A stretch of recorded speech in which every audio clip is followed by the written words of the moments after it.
Good morning. I'm opening this meeting of the House Interim Committee on Revenue. It's Wednesday, November 20th. We are joined by the Senate Committee on Finance and Revenue, Senator Meek.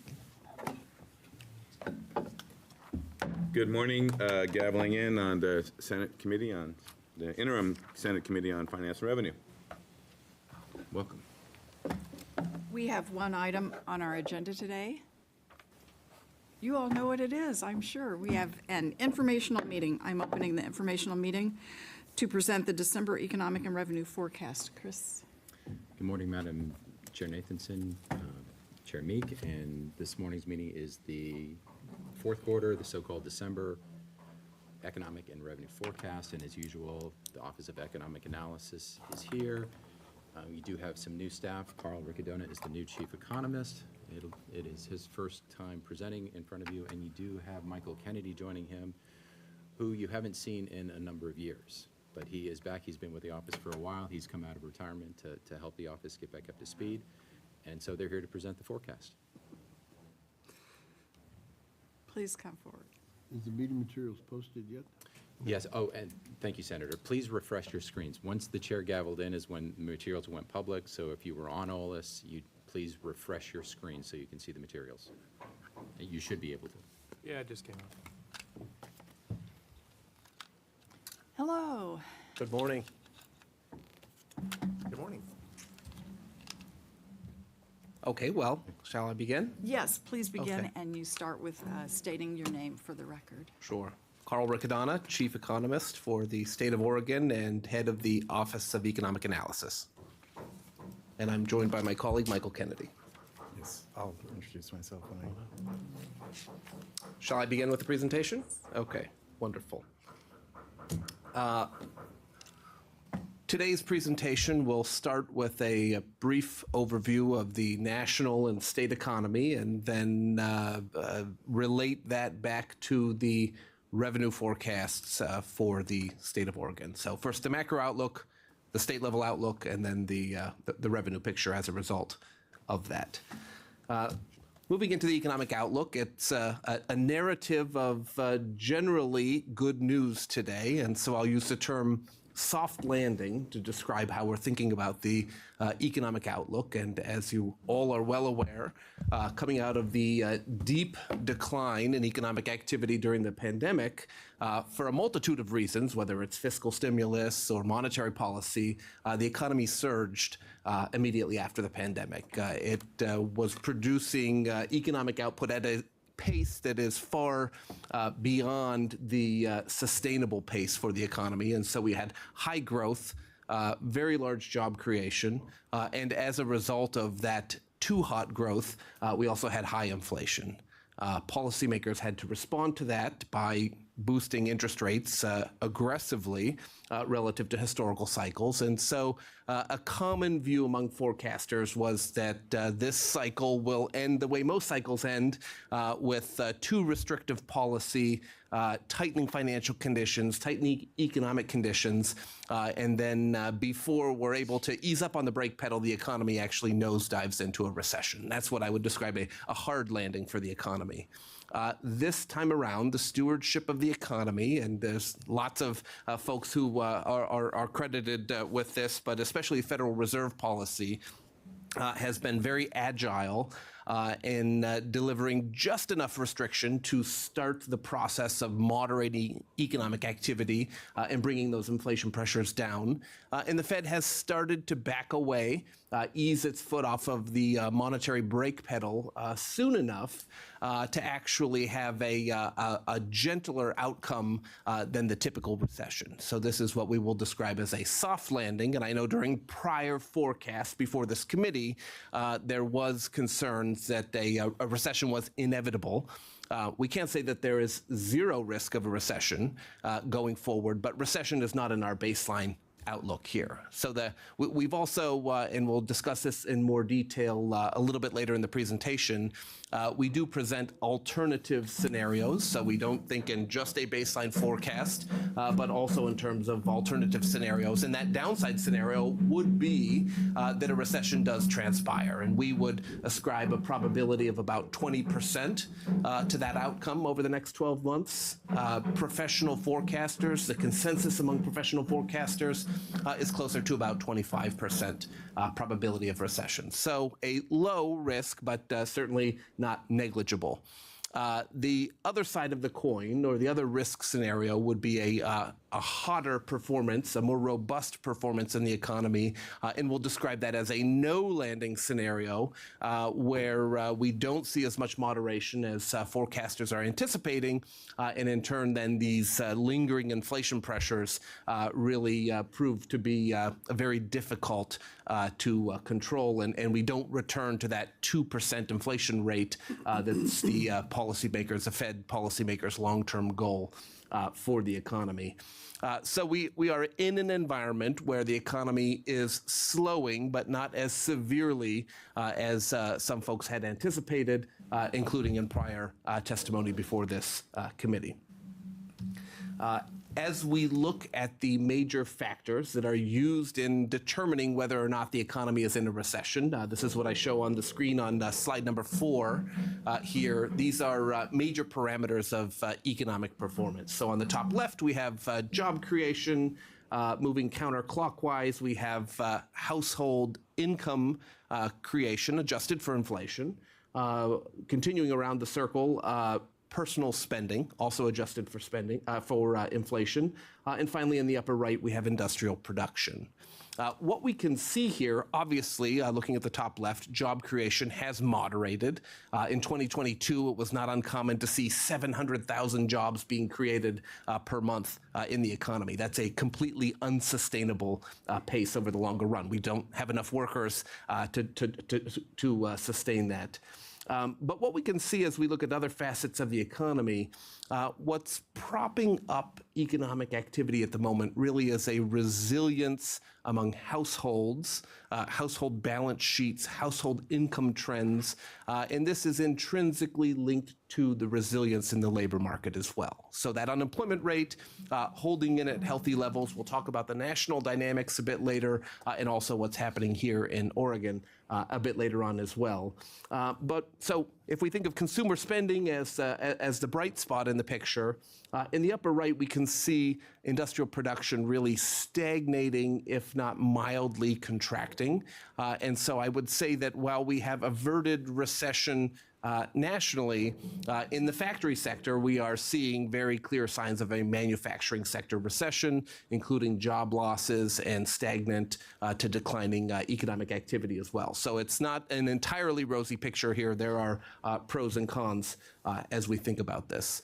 But to put the broader contours of a soft landing in perspective here, there's really two elements to this, the labor market and inflation. And so what I showed to you on slide number 5 in the presentation, on the left-hand side are the inflation dynamics. And so we see national inflation, and then we don't have very good granular inflation data for the state of Oregon in a timely fashion. So we look at what is called the West region of the CPI, which would include our neighboring states. And really what we can see here is there's not a significant deviation in the West relative to the national economy. And so we can really just look at the national statistics for a clear sense of what's happening.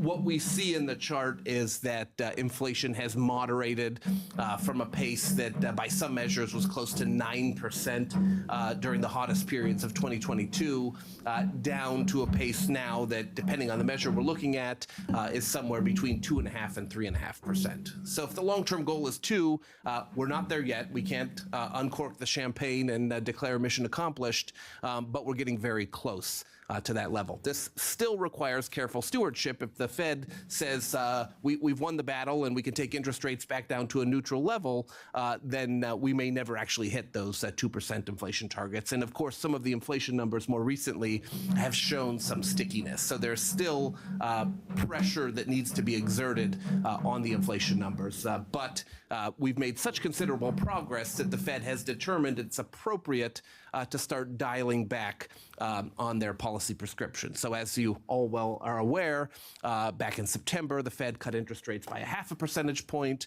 In November, another 0.25% rate cut. And so we are in a cutting cycle, and that's a critical element of this soft landing, is that you start taking your foot off of the brake pedal, if you will, before things weaken too considerably. A soft landing, I have great sympathy for anyone who was trying to forecast the economy throughout the pandemic. I was included in that group. Soft landings are very rare developments in the U.S. economy. And so if we look to prior soft landings, 1994-95 would really be the most recent one, so it's not a frequent occurrence. And before that, we would really have to look back to the 1960s for another episode. So most cycles don't benefit from a soft landing in the economy and instead have a hard landing, a recession outcome. So this is a unique and not very frequent development for the economy. Now, the other part of that soft landing is... Oh, I'm yes. going to Yes, interrupt please. now. We have one question. This will give you a moment to catch your breath while Representative Reschke has a question. Yeah, Okay. thank you, Chair Nathanson, and welcome, it's Rick Adana, is that Yes. correct? Okay, very welcome. So the picture on this slide here is a good one in the sense that we're getting an idea of quantity of number of jobs, but as you're well aware, quality also matters as well. So if we in Oregon are employing more grocery bag workers and South Carolina's employing more auto manufacturers on assembly lines, those wages are significantly different. And so what I'm hoping we'll see, or if you can provide, is what is the quality, quote unquote, of Oregon employment? Because as an income tax state, income is a huge driver of our revenue forecasts. Okay. Chair Meek and Chair Nathanson, Representative Reschke, excellent question, and a very important question that we're looking at as we study the Oregon economy and the distribution of job creation, as you're, I think, identifying here, and I'll speak to more later in the presentation. The distribution of job creation is one of the weak spots in the economic outlook. So again, the goal is not to provide a rosy, rose-colored glasses assessment of the economy. One of the problematic elements that I've identified as I've been looking through the economic statistics for the state, the breadth of job creation has been very narrow. So ordinarily, I would be much more encouraged if I was looking at an economy and see the engine firing on multiple cylinders. In the state economy, we're seeing really the breadth of job creation is quite narrow, concentrated in service sector jobs, and especially healthcare and education jobs. So we'll discuss that more in a bit more detail later. Thank you, and may I make a follow-up comment real quick? Yeah, quick. Thank you. So my original question example was not to disparage grocery bag clerks, because I like them very much when I go get my groceries, because if I bagged my own groceries, we'd be, well, it's a mess on aisle 7. So not to disparage them at all. That's a great job, entry-level job, but as far as sustaining an economy, we need to have future and more high-paying jobs along the way. So thank you. Let's move along. Okay, so continuing on the theme of employment and labor market dynamics, on the right-hand side of slide number 5, we can see another important part of that soft landing. There can be a phenomenon in economics where the unemployment rate is simply too low, and by running the labor market too tight, we create inflation and wage pressures that are excessive. That's where we were in the immediate aftermath and recovery period during the pandemic. And as we look at the right-hand side of the right-hand chart on slide number 5, we can see that the unemployment rate has drifted higher over the last several quarters. And so again, as the unemployment rate starts to increase, this creates concerns. Here we are heading into a recession. That's not been the case. So this has been a mild increase in the unemployment rate, a manageable increase in the unemployment rate, both nationally and at the state level. And we see some encouraging signs that this may be starting to level out as well. Some of those encouraging signs are highlighted on slide number 6. On the left-hand side, we show the benefit exhaustion rate for the state of Oregon. And what this chart is showing you is individuals who have lost their source of employment, who have been collecting unemployment checks, but have gone to the full 26-week limit of collecting those benefits. So after 26 weeks, you're no longer eligible for unemployment insurance, and so you have exhausted the benefit. That's what we're showing in this chart. And what we can see, certainly there has been an increase, right, as the labor market has slowed down, that people have had more difficulty finding work. But the trend has kind of leveled out at a level that, of course, as we look at this chart, the gray shaded regions are prior recessions. I should have said that from the onset. We're leveling out here in territory that I would describe as being consistent with mid-economic cycle dynamics. So not late cycle where we're on the eve of recession, but rather kind of steady state, healthy pace of economic activity. So the exhaustion rate has leveled out and even by some measures started to trend lower. This is telling you that people who have lost their job and are collecting benefits are actually finding a new source of employment before they've exhausted the full extent of those transfer payments. This is an encouraging development, of course, and a signal of some resilience in the state economy. On the right-hand side, we can see job creation, actual number of jobs being created for the state of Oregon as well as nationally, and we see the slowdown. It's been much more volatile for the state compared to the national statistics. That's been fairly typical over the last several economic cycles. I talked about the Fed cutting interest rates, and we'll talk about some of the risks around that a little bit later on. But on the left-hand side, we can see that the justification for those rate cuts has been coming about, given the inflation and labor market dynamics I've described to this point. But I would caution you, as you're thinking about where interest rates go, don't be conditioned by recent experience, because in recent cycles, the Fed has been responding to a recession, and so they cut interest rates by a lot. If we're in this sort of mid-cycle adjustment dynamic, then it is a much shallower course of interest rate cuts. So don't think of it as going back to 0 or 1%. Think of it as maybe settling down in 3.5% or 4% territory, right? It's a mid-cycle adjustment, not the start of a whole new economic cycle. And just to speak a little bit more about the resilience of the labor market, because this is a fundamental factor in our assessment of the resilience of the state economy. On the right-hand side, and again, this is state data, we look at labor force engagement. And so often when we talk about the labor market, we talk about the unemployment rate.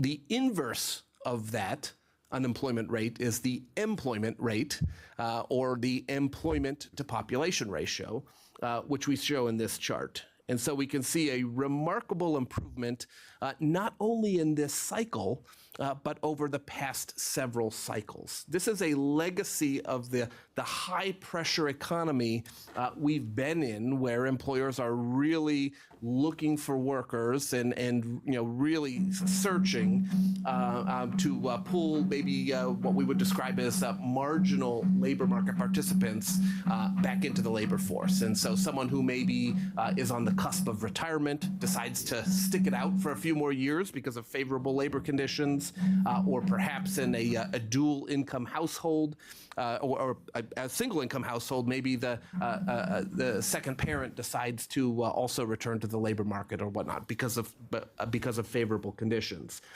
We can see this in the labor force participation rate.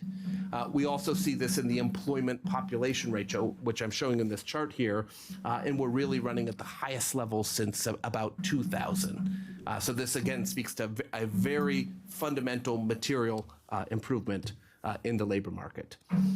We talked about the quality of jobs being created, and I think a great metric of the quality of job is the amount of pay for that job, because that makes living more sustainable. And so on the left-hand side of slide number 8, we look at various measures of wage trends. And if we kind of look to the far right-hand side of that chart, we can see we're settling around a pace of, to use whole numbers, maybe 4%.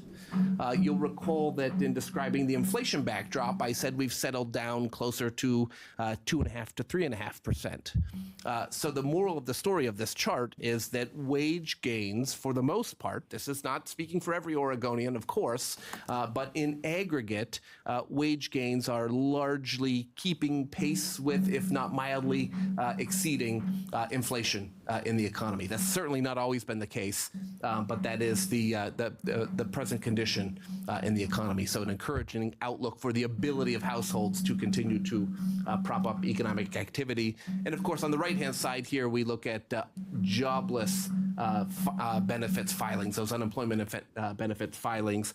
Here we overlay multiple years, and we can see that 2024 is looking very much like a typical year. So the state of the labor market is relatively sound. Before you move to the next slide, could you repeat in just one sentence the comment you made about wage gains and inflation?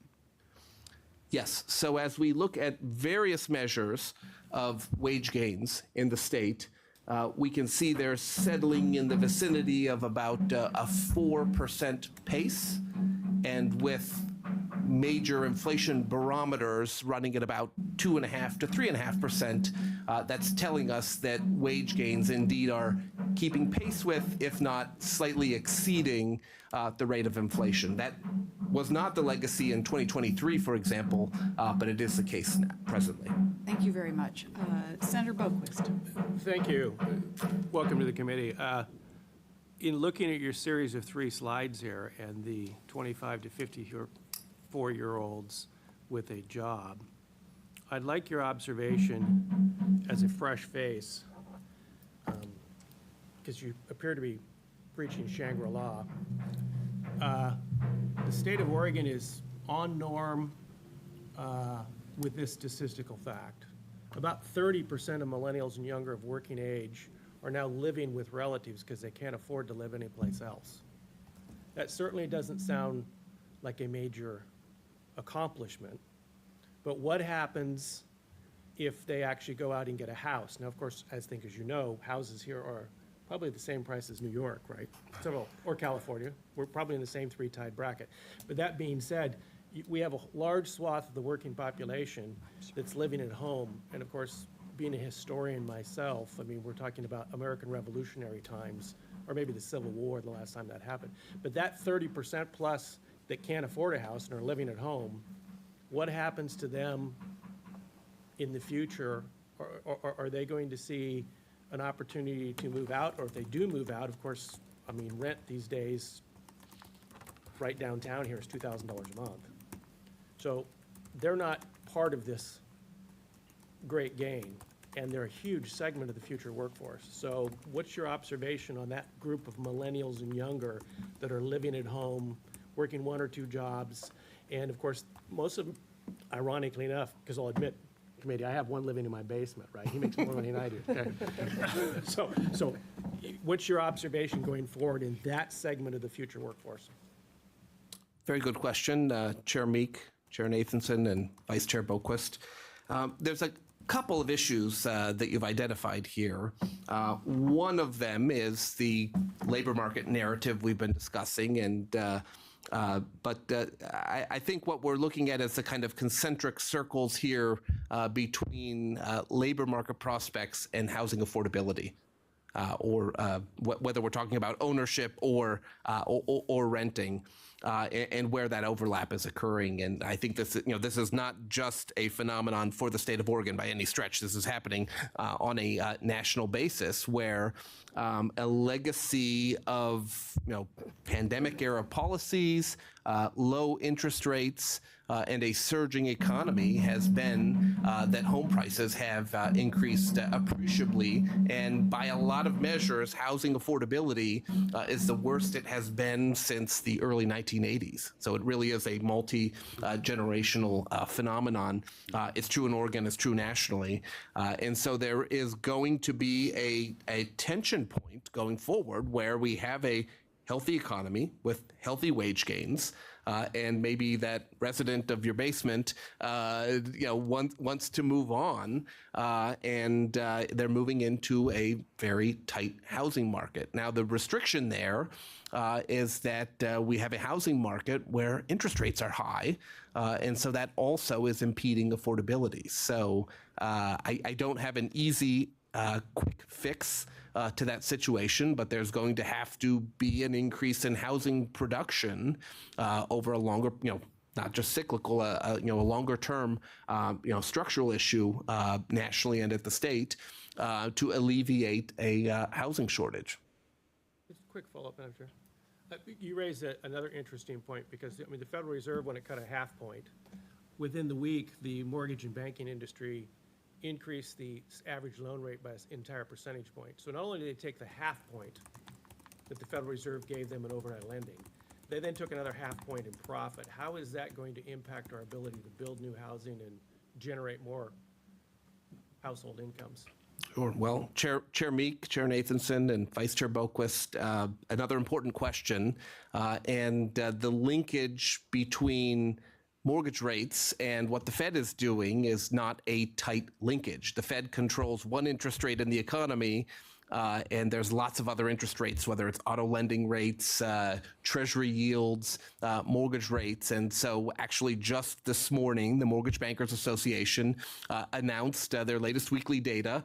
Mortgage applications have increased a little bit. So there is some response of a healthy economy, not just being entirely beholden to what interest rates are doing. But interest rates actually increased over the course of the last week. So the Fed is cutting rates, and mortgage rates are not moving as a result. And that's largely because other interest rates in the system, and this was a risk I wanted to identify as we think about those risk scenarios that I promised to talk about a little bit later on. If longer-term interest rates are increasing, then mortgage rates actually can move higher as the Fed is cutting interest rates. And that's precisely what we're seeing now. Now, what's driving those mortgage rates? Longer-term expectations for really two fundamental factors. One is for inflation. So the markets are saying, the collective wisdom of the financial markets globally are saying, we're not just heading back down to 2% or lower on inflation on a very easy path. And the other part of this is looking at future borrowing needs of the country. We had an election with significant political outcomes in November in terms of who will be controlling the budgetary strings in the next administration.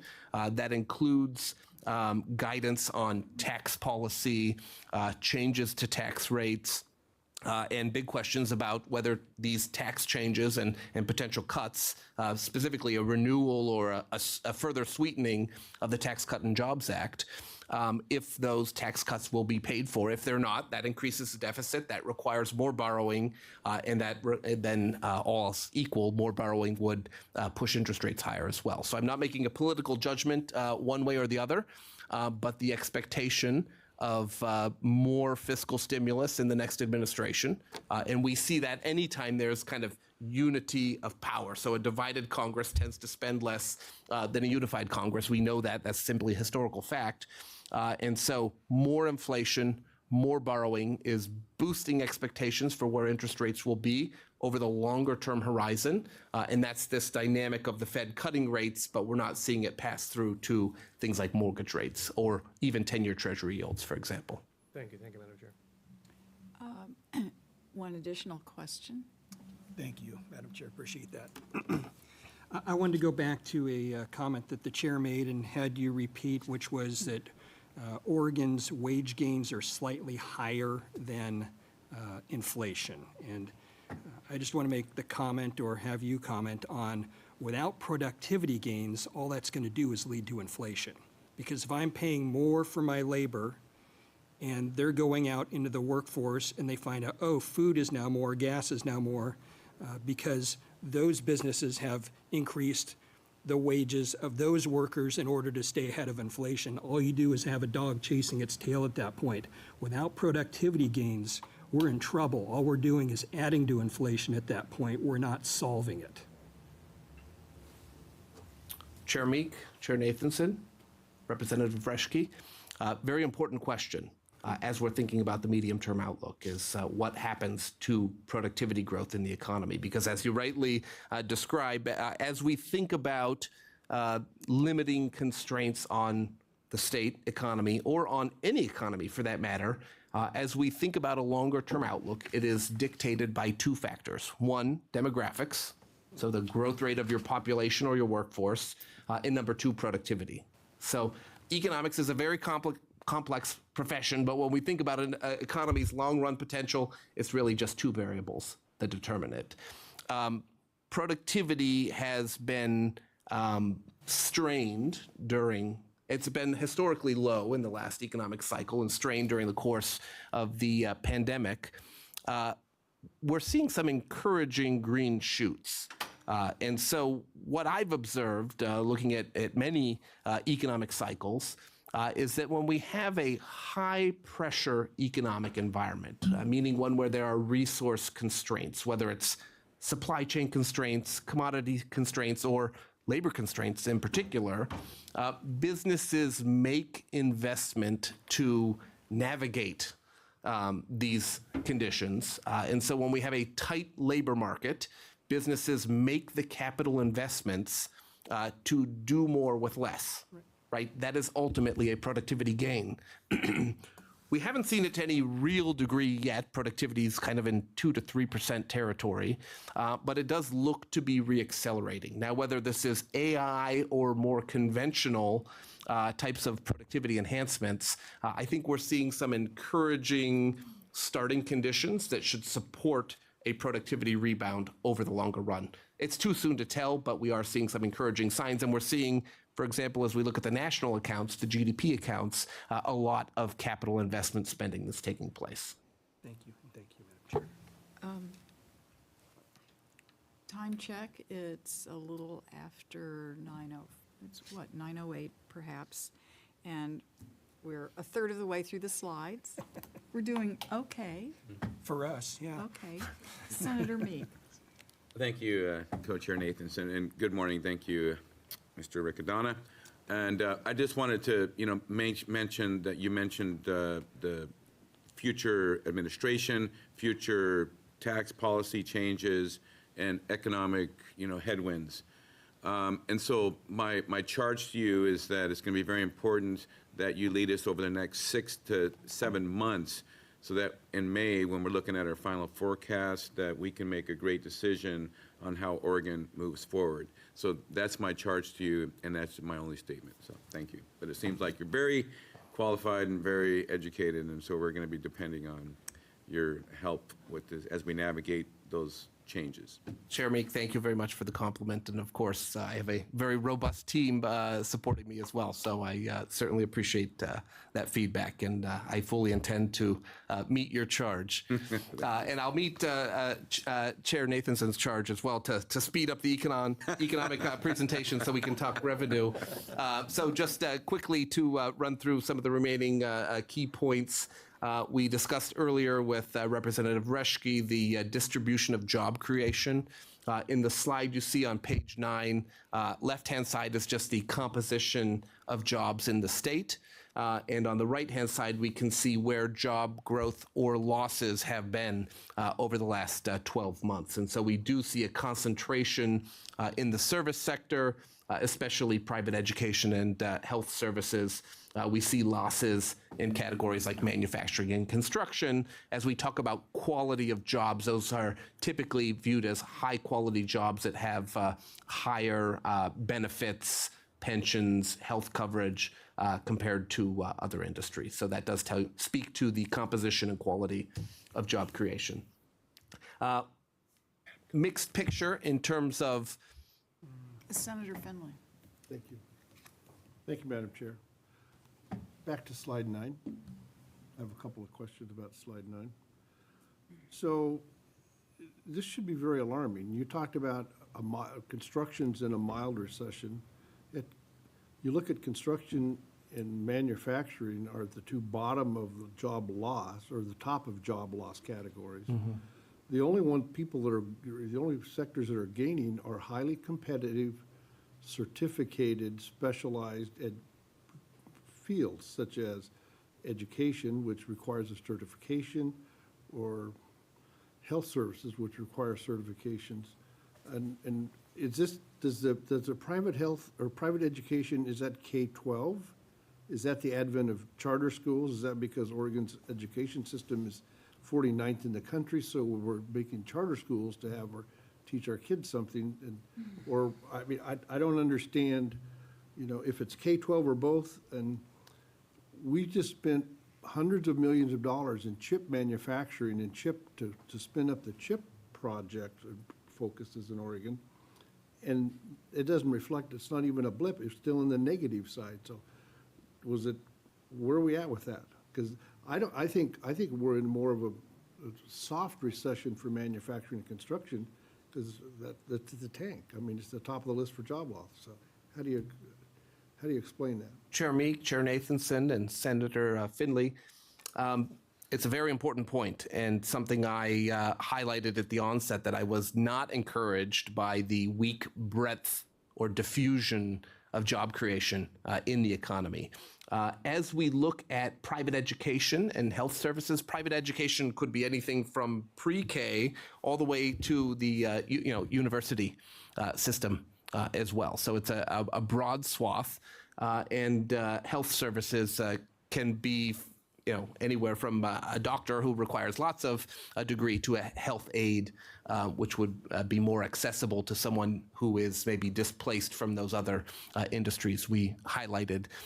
These statistics don't look all that different from what we're seeing nationally. So I don't know that I would necessarily agree that it is specifically policy here in the state that is driving this outcome. This looks very similar to a lot of the national statistics. So, a quick follow-up, Madam Chair. So, with the 25% or less chance of recession, but the only job growth we have is in highly skilled, certificated jobs, I don't know that that's a good number. I mean, if we're losing construction, manufacturing, even leisure and hospitality, which is the low entry level service positions, we're losing all of those, and the only thing we're gaining is the others. I don't know if 25% is high enough. So, your thoughts? It's problematic, absolutely.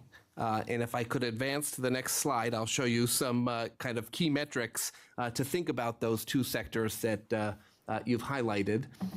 So on the left-hand side, while we know manufacturing in Oregon is different than what happens nationally because the auto sector has a smaller footprint in the state compared to the national statistics.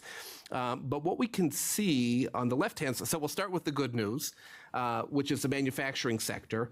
And I would agree with your assessment that we are in a factory sector recession in the state and also nationally.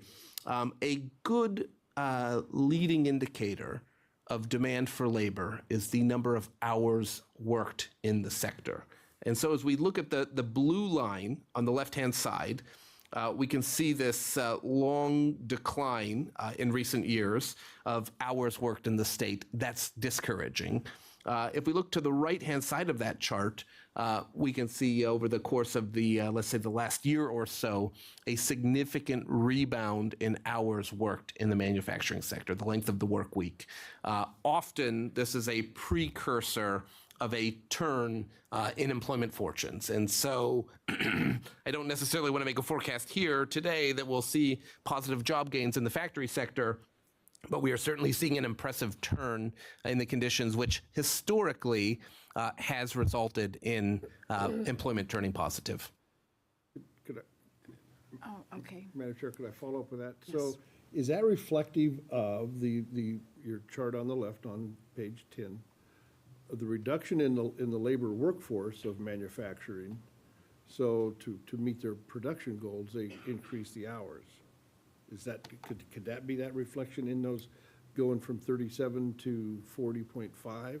That is part of the story. So as you reduce your overall labor force, as you right-size your labor force, ultimately as demand continues to grow, which it has been in the overall economy, then you need to increase the hours worked of your existing labor force, which is only elastic to a certain degree before workers say, I can't work more overtime, and so then you start adding headcount.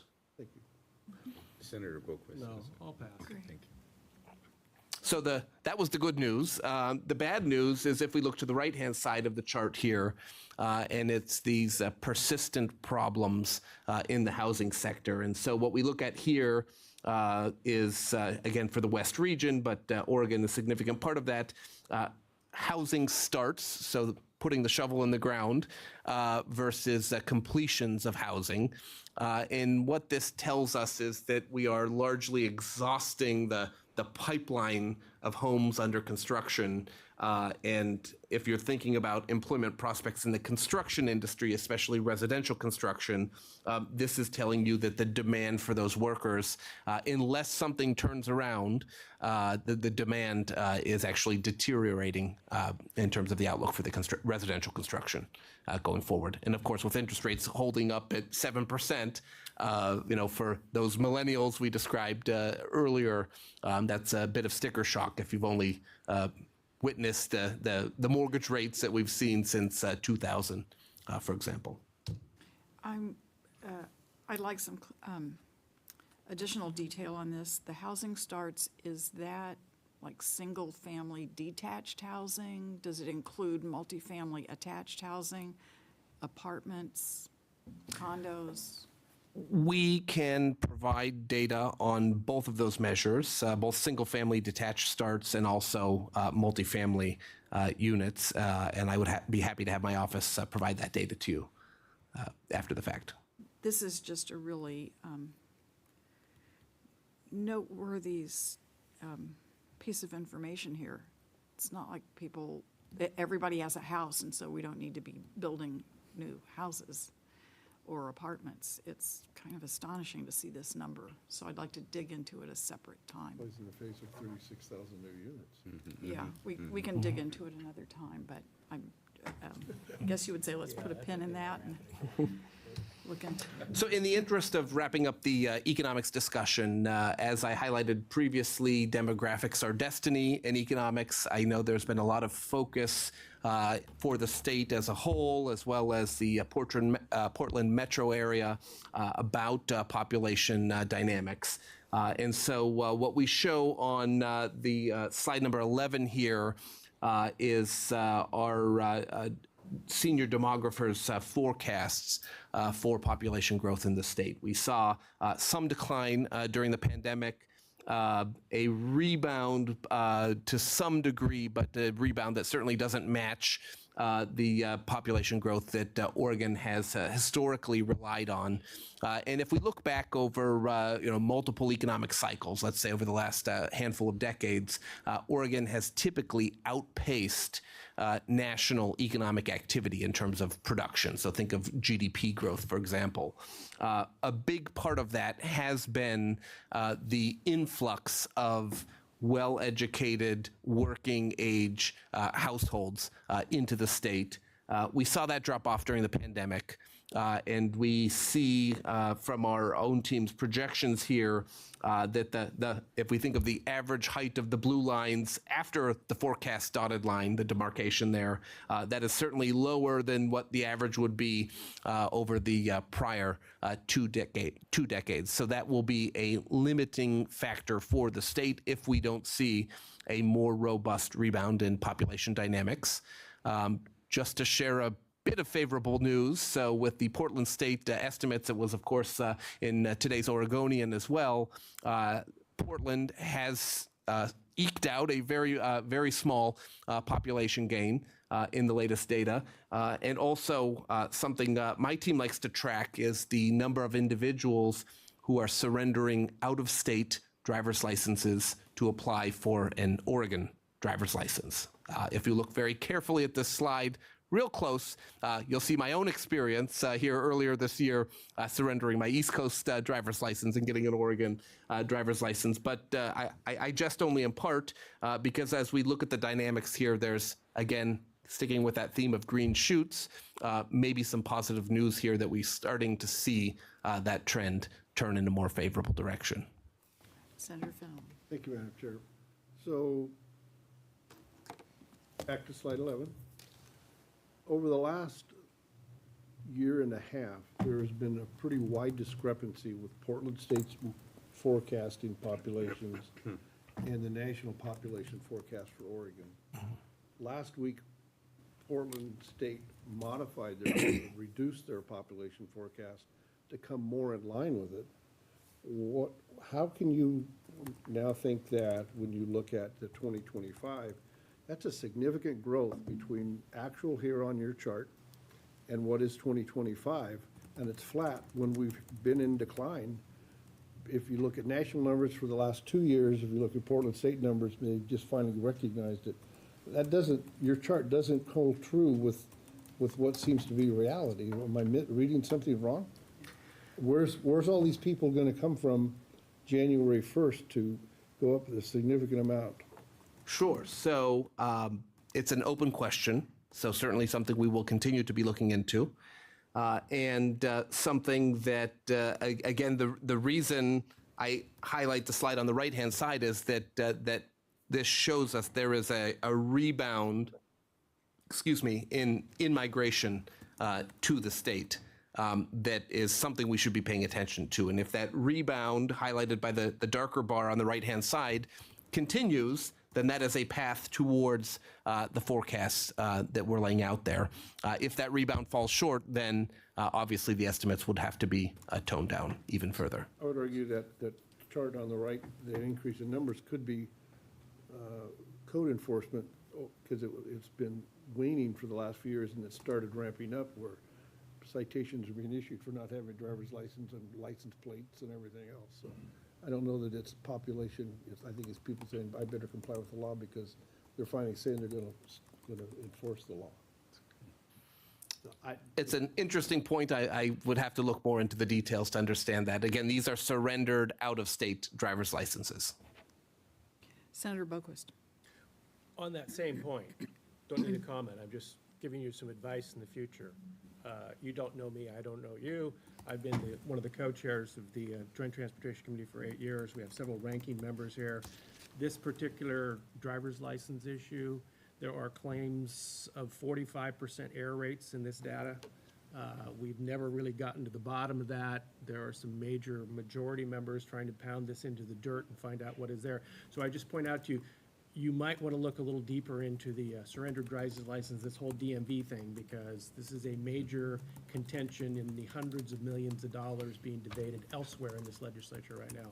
Just a point of clarification, so you guys might want to watch this a little bit more in the future to see its accuracy and how this pans out elsewhere. Just some advice. Thank you, Mr. Thank you for that advice. My team will take that into consideration. By 45. Representative Reschke. Thank you, Madam Chair. So again, this shows us quantity, right? And not all people are the same. So if you have people leaving the state that are high income earners and being replaced by people who are low income earners or people who may move to the state because we have better benefits than other states, then population growth is only one of the factors. The other thing is the quality of that person, and I hate to use that term, but as far as income goes, what kind of income producer are they? Are they coming here to retire and spend their pension income? Great. Are they coming here for just benefits? Not as great. Are they coming here as a graduate and getting a real high paying job? Fantastic. But I think just looking at population numbers is one thing, but without the quality of who's coming and who's going, it's really just, we're fooling ourselves just to look at this one slice.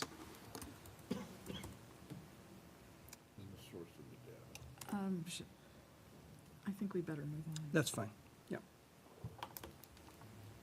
So as we relate the economic outlook then to the revenue forecast, two things I would want to do. So first, as we think about alternative scenarios, which we lay out some broad parameters here, some of the major risk factors, this is slide 13, that we need to be thinking about are the policies potentially with the next administration. And so, again, we're focused on demographic trends and whatnot. So things like immigration policy, federal fund transfers to the state, trade tensions and tariffs, retaliatory tariffs as a result of escalating trade tensions, interest rate risk, which we've already acknowledged if we're changing the federal fiscal trajectory, and of course tax reforms, which could potentially include changes to the SALT deduction cap. These are all factors that we don't know enough yet, about the more granular details and how those will impact the outlook. But these are major risk factors that we are keeping in mind. And again, we treat these apolitically. We don't judge it as good or bad, just what the implication is for the state. And so these are the things we're taking into consideration. We lean on a national forecast from Standard & Poor's. And so as we think about the outlook going forward, of course, a stronger economy with no recession in the outlook, we know what that means for tax revenue, but also some key trends to focus on as we talk about tax revenue. On the left-hand side, financial market performance, stock market performance. We've hit about 50 new record highs this year. That matters because it has consequences for capital gains as we think about tax receipts. And of course, on the right-hand side, the corporate profit outlook. And the kind of key theme here is just kind of eyeballing the slope of the line before and after the forecast line, and some conservative expectations from our forecast provider, not only for equity returns on the left-hand chart, but corporate profit trends, which of course factor significantly into corporate activity and corporate income taxes on the right-hand side of the chart. So as the segue then into the revenue portion of the discussion, which I'll allow my colleague to drive that discussion, but to give some broad brush strokes, we are aware that over the last couple or several biennia, there has been a forecast bias, and we've tried to take apart and reassemble the models to understand what is happening. We've identified some issues, and to just put it into kind of two broad buckets. One was the kind of the pass-through of these national forecasts into the state forecast. And so there were some elements that looked too pessimistic to us, which again is not surprising if we're transitioning from the expectation of the economy heading into a recession to a better economic outlook. There were elements in the forecast that looked too conservative to us. We've adjusted for that. And the second bucket was fundamentally changing how we treat liabilities in the model.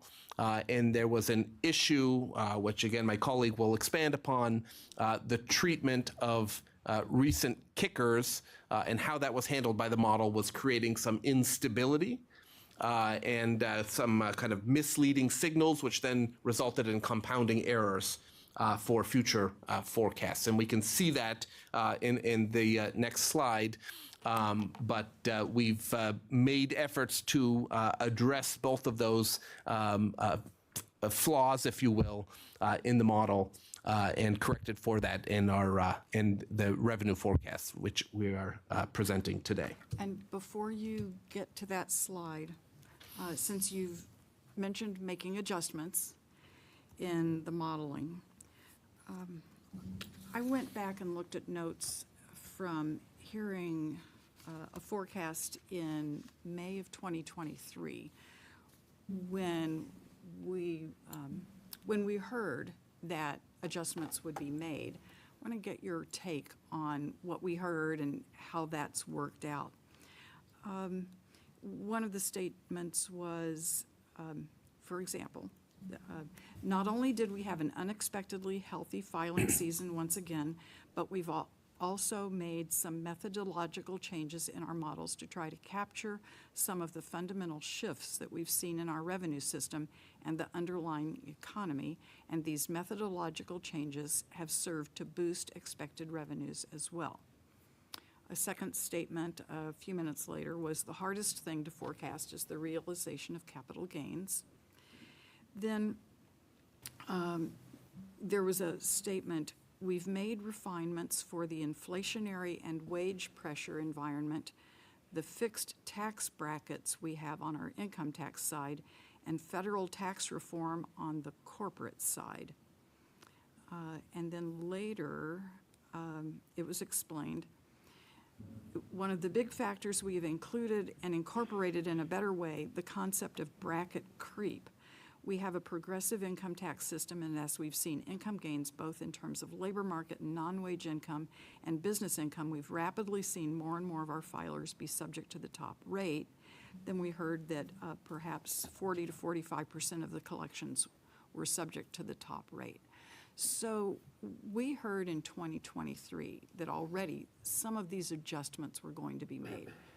Were those adjustments actually made? Have they helped? And are you making additional specific adjustments beyond those?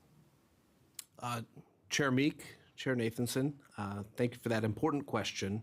And I view that as one of the most important aspects of my role to improve the viability of our revenue model. Any forecaster, not just looking at revenue and trying to forecast any economic statistic or variable, has to make continued refinements to the model to get to a better outcome. And so over time, we benefit from hindsight. We can see what we've done wrong or right or not enough of, and we can fine tune the model as a result. So I have every belief that my predecessor was addressing those issues. But as we highlight in slide 16, we can see the forecast error over time had been compounding in recent biennia. And so adjustments were being made. It's our view that we have to maybe lean even more forcefully into some methodological changes. So I don't want to give the committee the impression that we have a new model here.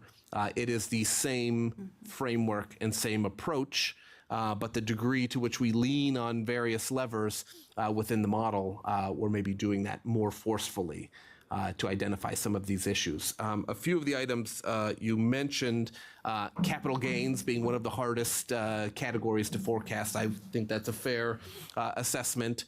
That's very difficult to take a view on capital gains over a longer term horizon. You're basically taking a view on financial markets. So if you want to know where capital gains are going, then you're asking me where's the stock market going to be in 1 or 2 years' time. And certainly that has the penchant to defy expectations. It's very difficult to forecast that. You talked about wages and inflation being problematic for the model. And the models were largely developed in a low inflation period, right? We've had what economists call the Great Disinflation from Paul Volcker being as the Federal Reserve Chair in the early 1980s all the way up to the pandemic, where we consistently had lower and lower inflation and less wage pressure and wage inflation in the economy. And so if you're developing a model in that environment and then suddenly move to a high pressure economy with faster growth and inflation that we hadn't seen really in a generation, the model is going to be ill-equipped to handle those dynamics. So that does create issues like bracket creep and these sorts of things, which we treat by looking at the effective tax rate in the model. And the effective tax rate looked too small to us. So that is, we have, by correcting the way we handle liabilities, that effective tax rate has moved higher as well to try to address some of this. So bracket creep, inflation, capital gains, methodological changes. Again, I would just underscore we are not presenting a new model. It is fine tuning and adjustments to the model that we've relied on for since really the early 1980s. Thank you. And one follow-up to that. That was mostly on the personal income side. Oregon, representing maybe only 1 or 1.5% of the national population, we don't drive the country's economy. We are subject to federal policy in a very large way.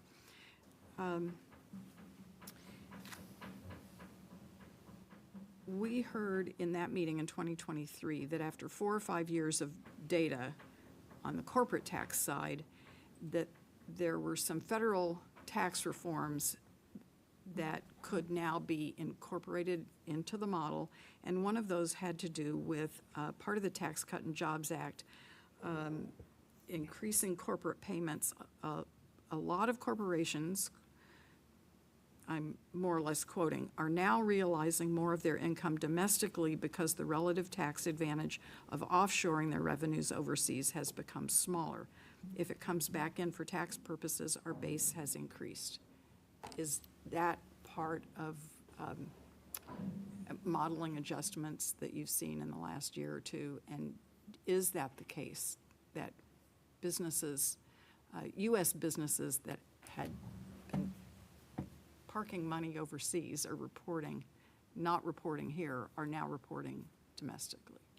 To the Chair Nathanson, very important question, and it's a question we're continuing to look at in concert with the Legislative Revenue Office, of course, as we assess the original Tax Cut and Jobs Act, how that's changed the dynamics, and whether those elements will be renewed, extended, made permanent with the pending tax legislation in the new administration.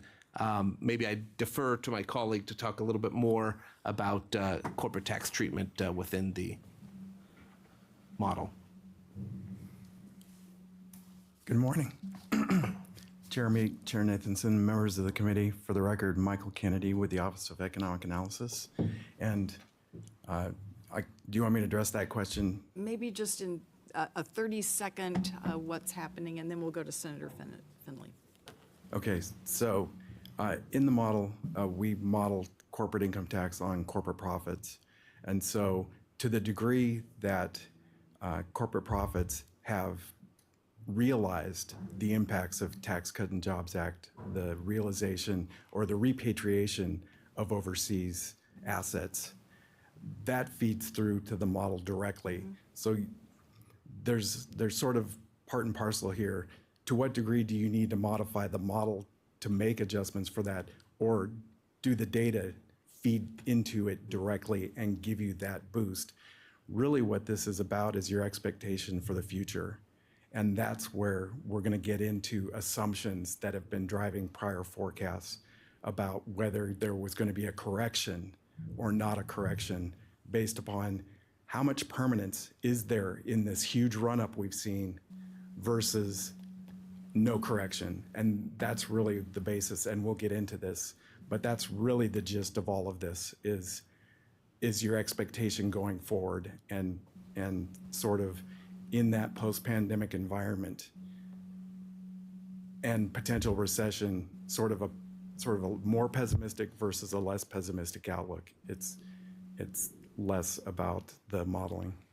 Thank you. Senator Finley. Thank you, Madam Chair. So I have two-part question. Question one on slide 16 says the goal of 0%. I would argue that the goal should be, since we have a 2% threshold before the kicker kicks, the goal should be 1.9% or less. But that's irregardless. But my question is if you're tweaking or conversion to model to different situation, to the current situation, have you run that same model? Have you run the old model, the uncorrected model or unadjusted model to those numbers and the new model in side-by-side comparison so we can see those? I would love to see that data. I would love to see that data in the December ledge days.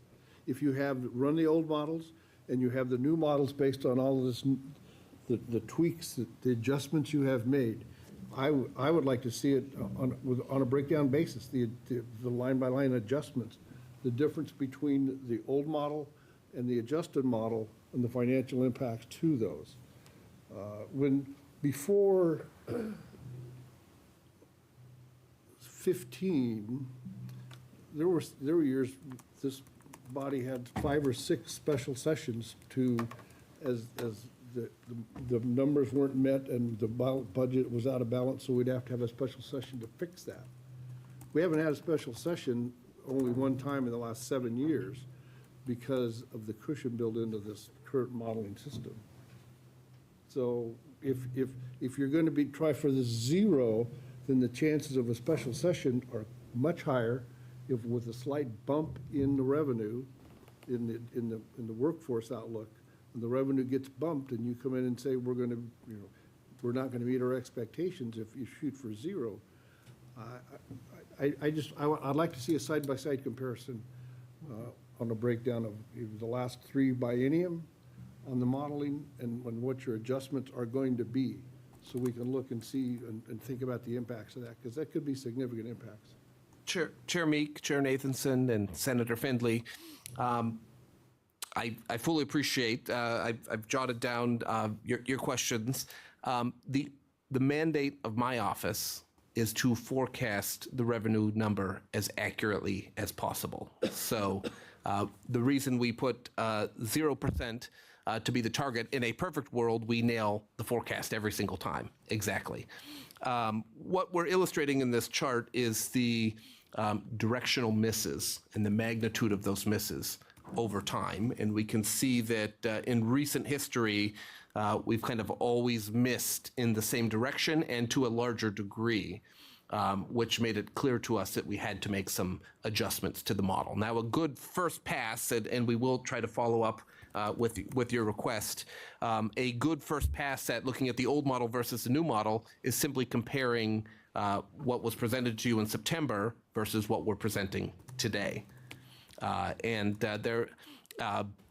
It's a little bit complicated to say, well, take the old, the new model versus the old model in prior scenarios, because we know the outcome. So if you're the quarterback on Monday morning, you know exactly how to play the game on Sunday, and so it's hard to go back and unknow what we know right now to rerun these models. But we will try to present some statistics to you during the legislative days. I'm going to call on Representative Marsh and then Senator Boquist. Thank you. Thank you. Something I have been wondering about, and maybe you're new in the position, so you may not have an opinion on this, is whether or not our discussion of kickers actually grows the kicker. That is, wages are a form of income that doesn't change very much, but capital gains can change a lot. And when we're talking about or forecasting that we're going to have a $3 billion, a $4 billion kicker, do people likely make decisions based on doing the math in their head about what selling some of their resources during that kicker year might save them in taxes? Senator Meek, Chair Meek and Chair Nathanson and Representative Marsh, you've identified a very important issue which we've tried to address in these modeling changes. And so just to kind of elaborate on that, of course, wealthy individuals have tax planners and accounting teams that try to make these adjustments when they know there are going to be changes in what they're expecting to pay or receive at the end of the year. So absolutely there is some economic adjustments happening ahead of that. But even on a different part of the income spectrum, something that Michael's identified, as we look at tax filings, again, we're trying to read the incoming tax data filing data to understand what revenue will look like for the year, because we have to make a forecast off of a certain starting point. And if we don't know what the starting point is, then the forecast is not going to be very accurate. And so what we've seen in prior years where there are big kickers, if you know you're getting a big tax refund, you're more likely to file your taxes earlier. And so this distorts our interpretation of those revenue flows. Thank you. So to put a finishing note on your question, talking about the kicker does have economic consequences. Right. Senator Boquist. Thank you, Madam Chair. Mr. Kennedy, I'm going to cut you off here, okay? You were nodding your head as the esteemed chief economist was explaining the model input changes in response to the Chair Nathanson's questions about how we're doing different input data to keep us current, starting back in 2023. You were nodding your head like yes, and I remember, unfortunately, for the new economist, 18 years of these things. That's how long I've sat on a revenue committee in this chamber. Can you just sort of confirm and, I guess, restate, because you were here, the answer to Representative Nathanson's question is leading up to the end of session 2023 forecast, we were already making these input changes. We just weren't doing them as aggressively, because I keep looking at this, and as you can tell, and we'll all see in the press releases after this meeting, or some of them that have already gone out, you know, the whole model's been thrown in the trash can and you've started all over and so on and so forth. And I'm just looking at the top of forecast model adjustments. Really what we're talking about is input adjustments. And I think Mr. Kennedy was here. We were doing these input adjustments back in the spring of 2023, trying to adjust to this new world out there. And what I think I hear you saying and looking forward is we just haven't made enough of these input adjustments to reflect what we think is going to happen in the future. Am I stating this correctly back in 2023? Co-chairs, Senator Boquist. So to characterize this, particularly the two issues that we'll address here, one is methodological and really concerns how the kicker was handled in the model, which is really just one aspect of this and separate from how inflation was impacting the model, which was a very real issue and was handled in the model. We can go in and look at the model and see that, in fact, there were adjustments made to the effective rate equation in particular to handle bracket creep. We can see that there were methodological changes were made there. So this is sort of a separate issue. So there were adjustments made all along the way to handle various issues. But this issue about how the kicker was modeled that we can get into is a separate issue and really a systemic issue that resulted in, as the kickers got bigger, the error got bigger. The potential for confusion between a model that didn't have the kicker in it and a world where the collections were coming in with the kicker, affected by the kicker, as that difference got bigger, your analytical, and really this is an analytical issue, which kind of gets to this issue about, can you go back and run the two models? Well, it's not a modeling issue. It's literally how you're analyzing the data as they come in, and you're making assumptions about what that means for where you think you are today, what the level of collections are gonna be for right now. I'm estimating 2024. That's an analytical thing. That's a human behavioral thing. I can't go back to 2019 and rerun the models because I know how 2019 comes out. Like exactly what the chief economist was saying. I know the answer.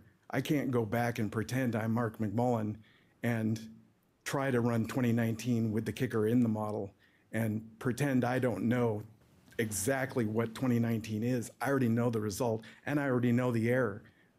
I can get to the right answer. And so there's a little bit of a problem with the notion. It's not just a black box. You put in the data, you pull the lever, you get a number out, and now we've tweaked the black box. You throw in the same data, you pull the lever, you get a different number out, and boy, it performs better. It's not that at all. You know, there's elements to it that look like that, but it's really, that's not how it is. And so I just kind of want to preface that. I'm not sure that I've answered your question exactly, but. Yeah. So do we want to get We back can- on track? Yeah. We can, previous slide. So we wanted to give you the big numbers first, just for context for what we want to get into.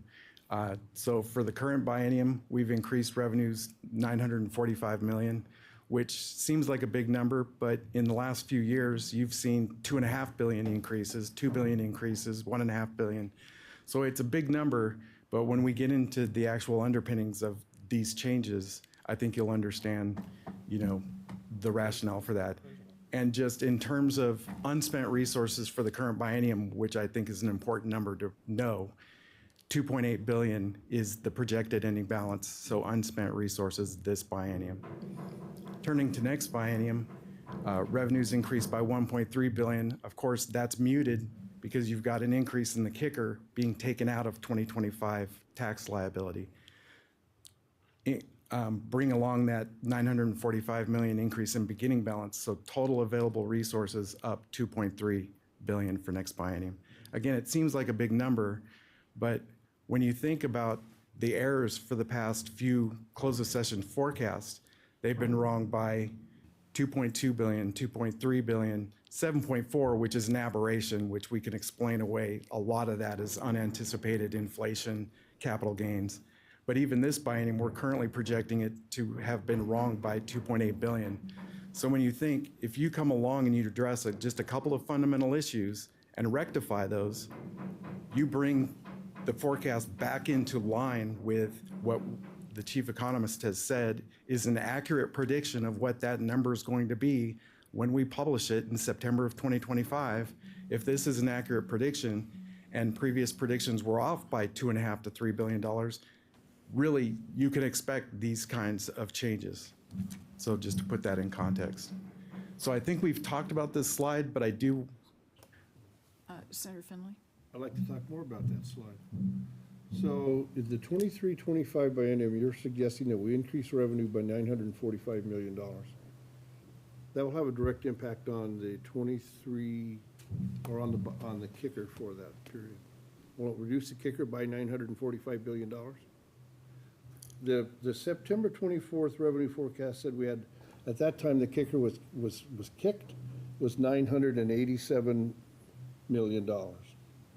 We're now going to take most of that and increase the revenue, so we will be able to, in the legislature, and when we convene in February, when they convene in February, because I won't be here, we're going to say, by the way, you got to spend between now and June 30th, $945 million additional dollars. Have a nice day. And we'll tell the people of Oregon, the taxpayers of Oregon, by the way, we're reducing your kicker $945 million. Is that a true statement? Co-chairs, Senator Finley. So the kicker is really the difference between actual revenues and the original close of session forecast. So we're currently projecting a kicker of 1.8 billion. And what the state does with the money is inconsequential to that difference. And so let me ask, you said earlier that there was 2.8 billion. Now you're saying the kicker is going to be 1.8. That's because you took $1 billion of that and put it in the available funding for us to spend this year. Co-chairs, the difference in that is $1 billion of that error is corporate, which doesn't count towards the personal kicker. So that's the difference between the 2.8 and the 1.8 is $1 billion is a corporate. So the ending balance projected, that is 2.79, $1 billion of that is corporate, 1.79 is personal income tax. Co-chair, Senator Finley, you've hit the nail on the head. Okay. So I'll restate my question is, so the $945 million will directly affect the kicker? Co-chair, Senator Finley, that is, yes, the kicker. By $945 million. You've If all things correctly. given equal right now, but at the end of the biennium, when we're figuring the kicker, it will be $945 million less with that action. Co-chair, Senator Finley, 945 million more. The kicker will be more. Yes, because actual revenues will exceed the close of session forecast for non-corporate by $1.79 billion.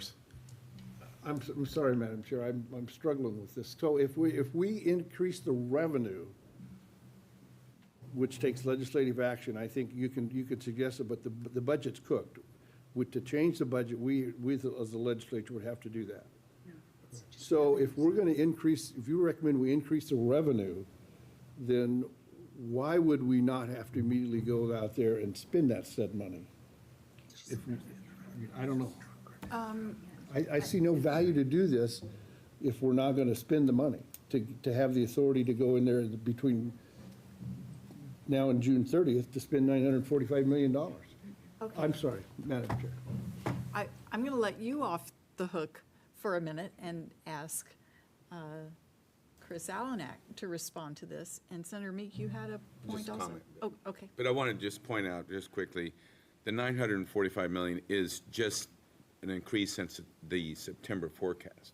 So that was the, No, the statement made, that right now, we're going to change the revenue into biennium $945 million. That, you didn't say that this 945 was an increase from that's September. what it says in the slide says right there. Is this the bottom line slide you're looking at? Yeah. bottom line slide. He's missing Revenues the have increased $945 million since their last forecast, based on this new modeling methodology assumptions. Okay. Co-chairs, my apologies. The footnote is very small since September forecast. Chris? Madam Chair, so to try and restate it, or just a slightly different, to bottom line it, with the new forecast, the December forecast, the ending balance for 23-25 is the $2.8 billion. That's the general fund. There are two kickers. One is the real kicker, the personal income tax kicker. The other one is the corporate kicker that goes to Common school fund. Right. So the ending balance, so the budgeting, as has been commented, that's in the books, that's cooked, if you will. If the legislature wants to spend any more money, that takes legislative action in 25. They could do that, or you could do that in 2025. You're running out of time to spend money in this biennium, but that could happen. So, but we're holding that fixed. This is just the revenue side. So right now, that ending balance of $2.8 billion is accounted for in the two kickers, the $1.8 billion personal kicker and the $1 billion corporate kicker. So one way to view that $2.8 billion is not a pot of money that is available to spend. It's a commitment. That is where the kicker money comes from for next biennium. Now that ending balance, how that rolls over into next biennium, is that $2.8 billion is an ending balance. It becomes the beginning balance for 25-27. And I don't want to go into 25-27, but there's some language here that I find is helpful to distinguish, because there are always revenue forecasts, but what the Ways and Means has to spend are resources, and that's always it boils down to the beginning balance plus revenue. So the 2.8 can be viewed, there are multiple ways to view it, but one view is that it is a liability, it is the kicker liability, is it boils down to that. Now, the legislature does have the option of spending that, but that doesn't negate the liability, if you will, to use that term, for the kicker for next biennium. Does that help? No? Yeah, I understand that. Go ahead. Senator Boquist? Let me just add clarity so that none of our email boxes explode and we call you and thank you. The legislature always has the authority in emergencies to do many things. The legislature also has the authority to suspend a kicker through a series of mechanisms. However, for the public's understanding, that sort of suspension to change the kicker requires 20 votes in the Senate and 40 votes in the House. I've been here 20 years and seen that happen once in 20 years. So please do not load our email boxes up. No one is going out at this particular point. The economists don't have the authority of that, and unless there's a special session, the present legislature. But that requires a whole series of events that require a 20 vote and a 40 vote. Everybody that's watching this knows how the election came out. I mean, that's almost an impossible number to get to in the future. But what is clearly being stated is there's just more money coming in, but in the future, there will be better accuracy. That's what's being said here. So at this particular moment, please don't bury my Democratic colleagues' email box quite yet, because this is a long process going forward. And again, that change is a 20 vote in the Senate and a 40 vote in the House. And that, like I said, has happened once in 20 years that I've been in here. So this forecast changes nothing to that legislative action in the future. Thank you. Thank you. Did I state that correctly, staff? Yes. So, Madam Chair, it's let me close and then I'll be done because I think I get it. So would it be safe to say that a $1.8 billion $1.8 billion will be the personal income tax kicker? None of this modeling change, nothing, no action that you're taking will change that kicker. Right now, the projected kicker at the end of the biennium is for personal income tax kicker is $1.8 billion. Co-Chair Senator Finley, at the end of this biennium, we will certify a revenue number, a real revenue number, compare that to close of session, and that will determine the kicker. This December forecast is a prediction of what those actual revenues will be, right? And that has changed since September by $945 million. $800 million of that is personal. In a way, this is a transitory document because we have another every quarterly forecast and then another quarterly forecast. I'd like to move on. So I think you've exhausted this slide. We're all Or maybe exhausted. you're exhausted. Yeah. No, I think we've done that. So I think in order to understand what I've already alluded to, which is the nature of the kicker and its incorporation into the models or not, just really briefly, how we changed personal income tax modeling in 2003 was to go to this yellow box here, was to focus on tax return data supplied to us by Chris Alanak at the time at the Department of Revenue, to look at income and liability on tax returns as the centerpiece of the model. It was not that way prior to that.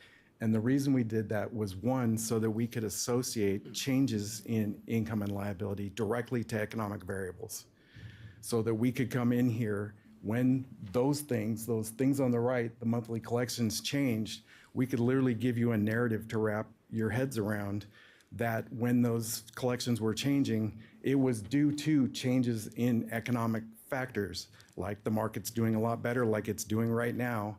And one of the reasons why that $945 million is up is because of our expectations about 2024 and the market. So we can give you something to wrap your brains around. The other thing is that Legislative Revenue Office's tax law impacts, which you hear all the time in this committee, are done on a liability basis. And so we can directly incorporate those into the model on a liability basis, which we could not do prior to this. And so it's important to understand how the model works to understand this choice that was made when the kicker became a credit. Next slide, please. So in 2011, the legislature changed the nature of the kicker from checks being mailed out to a credit. And the checks being mailed out was very easy for our modeling because we literally put in a handful of records in the database, legislative actions. You know, when I was doing this, it was $1.1 billion going out as checks, and you didn't have to worry about it in the model as it changed to liability. But when it became a credit, you had to think about it in terms of an impact to liability in the model. And a choice had to be made about whether to make liability in the model pre-kicker, you can think of the line tax due before the kicker is calculated, or liability after the kicker is calculated. And the reason that was a choice is this: kickers are very distortionary. Maybe go back to the previous slide. So that one right there. So if you think about that translation from liability to collections, the model uses a standard year, just a normal year, in translating liability to how collections come in, withholding estimated payments, and then reconciliation when people file their taxes. They either make a payment or they get a refund when they true up to liability. That in normal years looks normal and the same from year to year to year. When you come in, for instance, with 5.6 billion in a reduction in liability in the model, it wants to lower withholding and estimated payments and final payments and refunds commensurately, just naively. That's not how the kicker impacts collections. You know, what happens is final payments tend to drop, refunds balloon. And so that impact, in order to model that in the model, takes a little bit of elbow grease. Or the way it was handled in fact was that you just model it outside the model and you just say it's going to affect final payments and refunds. And you literally do it between the model and, if you've seen our table B4, which is a statement of quarterly collections, that's where the adjustments were made. And so the choice was literally, you know, a choice of, you can have much more control about how those collections are going to work out, and your prediction about those quarterly numbers are going to be much more accurate. That was the choice that was made, and we're not making any judgment about the choice. But what we find here after the fact, in hindsight, looking back on kickers as they've gotten bigger, is that when you're doing the analysis in the tax year you're in, for 2023, for instance, and you're comparing the model, which is predicting a world that the kicker doesn't exist, but collections are coming in way lower, you have the potential for your analytics to get off. You start underestimating the actual collections in the model. You start getting too low. You just start underestimating collections, and you get this inherent bias. And the bigger the kicker, the bigger the bias, the bigger the error, the bigger the kicker. So you get this recursive that almost generates its own reality, right? And so that's one of the things you can move to the next. So that's the issue on the left-hand side, you know, the kicker handled outside the model. Again, no judgment. You couldn't have seen this coming. When you made the choice made perfect sense. You would have had to predict A, big kickers, and B, you would have had to predict the impact of that, and the consequences are only known to us now, today, looking in hindsight. Oh, here are the consequences. We just have to see them and move forward, continuous quality improvement. So that's number one. We've built the model again, made liability in the model, true liability after the kicker, and done the little bit of elbow grease to get it to all work out right in the model, and it works. And now the collections coming out of the model literally are consistent with the collections coming in the door, and you don't have that. But really, time's going to tell going forward. Literally, it's going to be the next kicker, 2025, 1.8 billion, and we're going to have to, as 2025 collections are coming in the door, hopefully that issue is not going to be the case. So that's the hope, is that this methodological improvement in the future is going to rectify that issue. On the right-hand side is the other issue we've identified, which is, as the chief economist has alluded to, and you saw that chart on the Wilshire 5000 equities and the chart on corporate profits, we bring in these national variables that are very important to three variables in the personal and corporate income tax forecast: capital gains, pass-through income in the Schedule E equation, and then corporate income tax. And what we found is that as those things, capital gains and corporate income tax and Schedule E, have really risen from 2011 to, you know, into the pandemic and beyond, that the expectation for those variables and the expectation for those national outlooks was fairly pessimistic, that there was going to be a correction in those things. And again, we don't want to naysay those assumptions. You know, in hindsight, it's very easy to say, well, that didn't turn out. But if I look back at 2001 or 2008, if I had been pessimistic about what was going to happen, I would have looked brilliant. So it's not to say in hindsight, oh, you know, what I'll say, fundamentally speaking, this office has never put out a forecast that it knew to be wrong. We have always tried to put out forecasts that we thought were unbiased, accurate assessments of what those revenues were going to be in the future. It is only looking back in hindsight now, where we are today, seeing that error slide and saying, okay, and the chief economist then has been charged with, okay, let's get into this, dig into it, do the analysis, come up with these two issues, and rectify them. And for the one on the right, it really means getting back to linking up those forecasts, particularly capital gains, Schedule E, and corporate income tax, with the baseline forecast going forward. And again, for the next 5, 10, 20 years, the goal is that our forecast is going to be an accurate prediction of what that ultimate number is going to be. I have a question for you about forecasts. I'm sorry that we're going late. I know that there's an obligation over on the Senate side, but I hope we can be done soon. My question is, how many other states ask an economist or Office of Economic Analysis to predict basically 2 years in advance what's going to happen when national and global situations, pandemics, a volcano erupting and disrupting air traffic for 2 months, wars. At the outside, you are asked to predict about 2 years in advance what something's going to be. How many other states have a system that depends on that? Chair Nathanson, that's a great question. I don't have an exact tabulation of biennial versus fiscal year. My recollection from being in national conferences with my fellow forecasters around the country is that fiscal year is the more dominant, and Chris may actually have a fair assessment of this. Fiscal years are much more prevalent around the country than biennia. Yes, and making it 2 years out seems like, oh, it's twice as hard. It's not. It's almost an exponential task because your error goes up as you extend the forecast horizon. So you're absolutely right. It becomes prohibitively.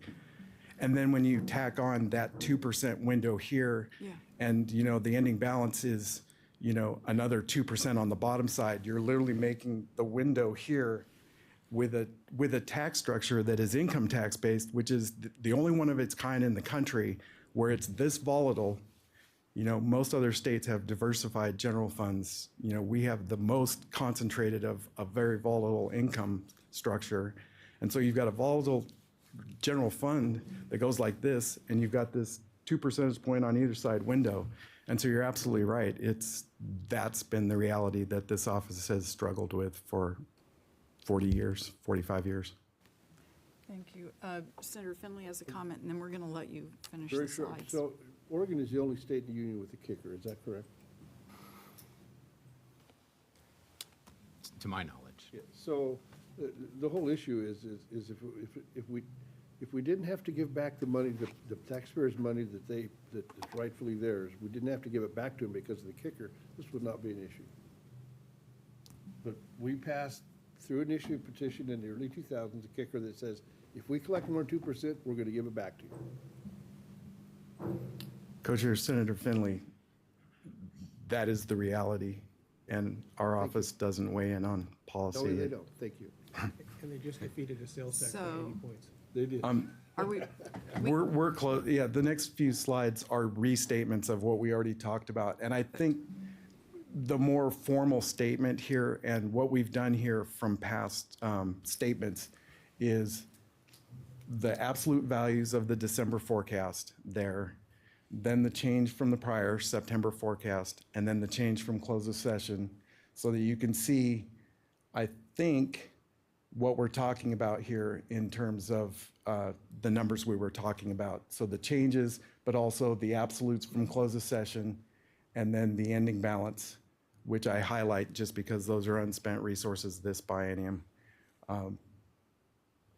Just to put a point on this, some of that increase is really about a stronger 2024. So it's not all about a methodological change or tying to closer to the economics. And those economics have gotten rosier in the last 3 to 6 months. And so there is some element of this that is not methodological, that is really a better reality and a stronger 24. I mean, you've all seen the markets, and corporate profits are up like 10% this year. So really, some of that is just real economic realizations. That's the point I wanted to make. For next biennium, we've already talked about this. Again, the numbers there. But the available resource number, and then you've got the 1.8 billion kicker noted there, but 2.3 billion up in available resources. Really, this chart, the point here to make, and the blue bars are the net of the kicker, so they're the net resource, or the net general fund revenues. You add back in the orange segments are the kickers, so you get to gross revenues. The chart on the right looks at gross changes over time, so you can see historically, the general fund has grown about 12.4%, which makes about perfect sense. You know, personal income tax liability grows about 6% per year. You got corporate going in there a little bit faster. That makes about sense over that long period of time. 12.4 is about right. That 15.4 in the last 2 biennia is really inflation. You're really looking at the impact of inflation on the last 2 biennia. It's the 10.8 I want to get to really quickly because it looks mild. And we've already seen the demographic outlook. We've seen the equities and profits outlook, which is really mild, pretty much because of the elevated positions we're currently in. The market is currently viewed by our national forecast provider as a little overvalued. Profits are just way up. You know, you get the feeling that you're kind of up there at 30,000 feet, kind of on a high wire going, you know. So really the outlook is modest going forward. Chris even used the word bleak in a meeting, you know, recently. So fundamentally, the economics are there to support that. But if I were to look at that and I were you, I'd be saying the potential is there for kickers if the chief economist, you know, no landing scenario were to come to pass. So that's just the point I wanted to make there. The non-GF revenues, really, there's no there. I would point to the change in the corporate activity tax from the close of session being negligible. And really, that forecast has been tied to the personal income forecast from the beginning. So fundamentally tied to the baseline forecast. And that forecast has performed admirably for a long time. So that's why the corporate activity tax has performed much better. And it's a sales-based type forecast, revenue stream. So that is not nearly as volatile as those income-based revenue structures. That's the point I wanted to make. And finally, for reserves, we've added a column for 25, 27. You know, this biennium, we're coming to a close here. The odds of recession are practically nil, and the ending balance is 2.8 billion. Even if we plunged into a recession tomorrow, we wouldn't wipe out the ending balance. But next biennium, I wanted to point out that, you know, with the deposits to the Education Stability Fund, with the deposits to the Rainy Day Fund, you're looking at about 3.8 billion in reserves. That's about 10.8% of that new higher revenue number. So it is what it is. And then we put in just a hypothetical ending balance to get to a 12.2% reserved position for next biennium. To put that in context, the sharpest drop we've seen in revenues relative to a close of session forecast was 2001, 2003, 15.3%.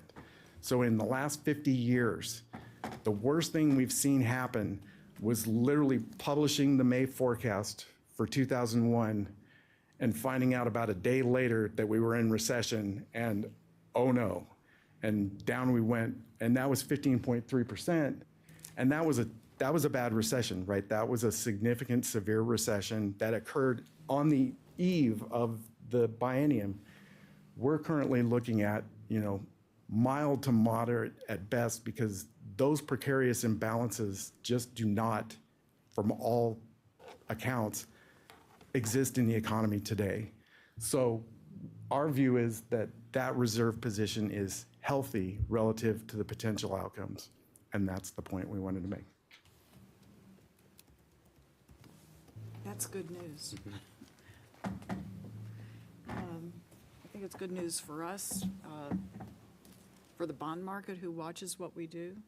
They see that Oregon knows how to manage its revenues and maintain a healthy reserve. That's all good news for fiscal responsibility. I appreciate that. Senator Boquist. Madam Chair, in the sake of time, I submitted several questions that I asked LRO to send to The Economist, and I'd like to get them to respond to those in writing. And you alluded to those questions, and those are the economic impact of some of the risks that are out there. Quite specifically, embargoes, 100% tariff by the Biden administration on China goods, potentially 100% tariff or a trade war. And what are those impacts, let alone the 6 o'clock news in the last 3 days? So thank you. If you could just get a written response, and I'd ask you to send it to Chris so Chris can send it to all the committee. Thank you. Any final quick questions or comments? Thank you very much for your presentation. It's nice to see you here today. This was a really important meeting. I don't know how many of us anticipated it would be like this. I appreciate your being able to respond to all of our questions in a very thorough, a very thorough way.